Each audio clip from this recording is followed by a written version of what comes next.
Hello guys, welcome to my YouTube channel. नोंथांखौ आंनि YouTube channel बरायबाय ओमफ्राय नोंथांनि सिगाङाव फिन आरोबाव गोदान भिडिअ लाना फैलायबाय नोंथांमोना भिडिअखौ मिथिखाबाय जानांगौ थाम्बनेल एबा टाइटेलाव नायनानै भिडिअब्ला नोंथांमोना भिडिअखौ उइदाउट स्किप खालामाजासे जोबजासिम नायलांदो लोगोफोर ओमफ्राय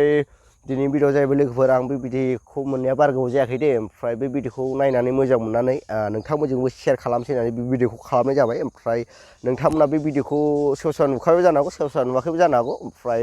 नुयिफोरा नायबानो जाबाय बे भिडिअआ मा होननानै साननो हागौ नोंथांमोना ओमफ्राय बे भिडिअआ सासे उन्दै गथ' एबा आं फंबायखौ लिंसै फंबायनि मानो होनना बुङोब्ला बे जोबोर मोजां एबा मोजां आरो नोंथांमोना बे भिडिअखौ नुबाबो नोंथांमोनाबो मोजां मोनगोन मानो होनना बुङोब्ला बियो लाजिया फांजिया सासे उन्दै एबा फंबाय जोंनिफ्राय दुइसिन उन्दै मानसि क्लास 9 आव फरायनाय गथ'आहाय थासुमलि फाननानैबाबो स्कुल गावनि गाननाय जोमनाय ड्रेसखौ गावनो बायना लायो ओमफ्राय नोंथांमोना बिनि भिडिअखौ नायना लाबानो जाबाय आरो लोगोफोर नोंथांमोना नोंथांमोननि मेगनजों बे भिडिअखौ नायना लादो नुवाखैब्ला ओमफ्राय बिनि उनाव नोंथांमोनजों लोगो मोनसिगोन बिदिबा नैबे भिडिअखौ नायना लाग्रोदो लोगोफोर बाबु गुड मर्निं नों बबेनिफ्राय फैदो आख्रानिफ्राय मा लाबोदोंमोन बेहाय थासुमलि जोब्बाय खै किल' लाबोदोंमोन 12 किल' सेरसेयाव मा दाम 60 थाखा आच्छा 12 किल'आ जोब्बाय बबेथिं फानबोखो खुंथामारियाव गामि गंसेयावनो जोब्बाय 12 किल'आ बा ओमफ्राय नों बे फुङावनो थासुमलि फाननायजों लोगोसे मा खालामबावो फरायो मा थाखोआव फरायगासिनो दं दा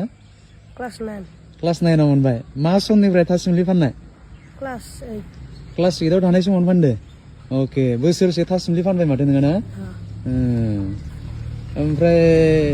थासुमलिखौ फाननानै फैसाखौ नोङो मा खालामो बहि फावथेन बायो नोंनि फरायनायनि खरसाखौ नों गावनो दिहुनना लायो न'आवबो होयो सोरनो होयो फैसाखौ आइनो बाबानो आइनो होयो आच्छा जोबोर मोजां बाथ्रा नों जे फुङावनो खैथायाव सिखारो 5टासोआव सिखारो आरो ना ओमफ्राय 4टायावनो सिखारो 4टायाव सिखारनानै थाखौ सोर रुयो आदा रुयो नोंबो हेफाजाब खालामो था रुनायाव ओमफ्राय खैथासोआव ओंखारबोयो 5टा 6टासोआव ओंखारबोयो आच्छा ओमफ्राय फानखांनायसिमहालागै आधा घन्टासोआवनो फानखाङो ओमफ्राय नोंना फरायनाया माबोरै दा बर्थमान फरायगासिनो दङ ना बबेयाव फरायो हिमगिरियाव अके ओमफ्राय बेखौ मावनानै नों माबायदि मोनदों थासुमलि फाननानै खरसा मोनदों नालाय मोजां मोनदों आरो ना आच्छा जोबोर मोजां बाथ्रा दै बरिया नोंखौ लोगो मोनना मोजां मोनदो बिदिनो उननि समफ्रावबो ना गावनि खरसाखौ गावनो दिहुननानै जाहाथे सोलिलांबाय थानो हायो ना न'खराव आइ आफाया नोंनो फरायनायनि खरसा होनो हायाखैब्लाबो नों जे माने बेबायदि खस्थ' खालामनानै फरायदों जोबोर मोजां बाथ्रा अके दा नोङो फरायनायखौबो गोसो होनांगोन दे बेबायदि थासुमलि फाननायजों लोगोसे सोलोंथाइखौबो लाफानो नांगोन जाहाथे मोजां फरायो ना मा नामलाय टाइटेला रबिसन बसुमतारी अके दे होमबा ना गाबोन लोगो मोनलायगोन दे नोंथांमोना बे भिडिअखौ नुखाबाय बे भिडिअखौ नुनानै माबादि मोनदों भिडिअखौ मोजां मोनदोंबा नोंथांमोना अननानै बे फंबायनि थाखाय नोंथांमोना कमेन्ट मोनसे खालामबानो जाबाय ओमफ्राय भिडिअखौ शेयार खालामबानो जाबाय जाहाथे बयबो नुनानै